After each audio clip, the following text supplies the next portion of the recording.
The year 1943, February 3rd, the Second World War has raged on for nearly 5 years, filled with destruction and desolation.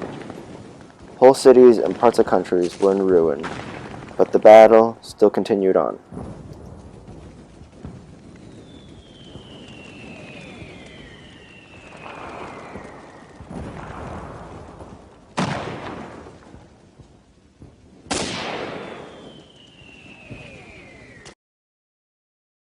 Alongside British forces, the U.S. troops fought against the Axis powers to keep control over the African sea routes as well as North Africa, as this was an important global strategic point.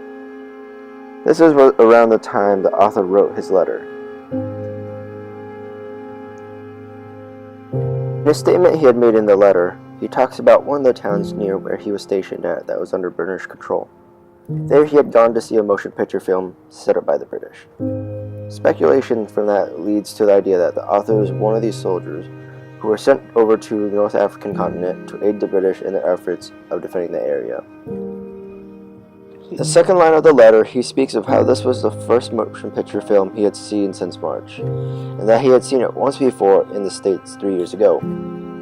This fact that he had seen it 3 years ago when he was in the States led to the idea that the war was long and drawn out, one that the soldiers, like the author, weren't as enthusiastic to be fighting, thousands of miles away from the home.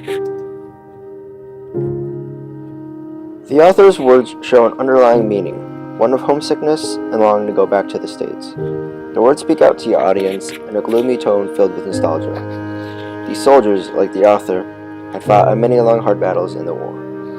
They were worn down, physically, mentally, and were ready to head home to their families.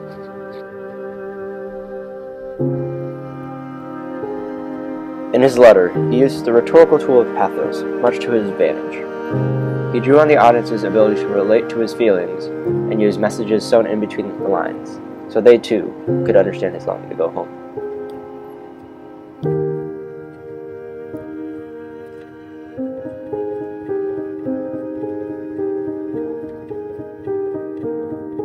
It would not be for another 2 years until that war ended, and the author could once again return home to his family.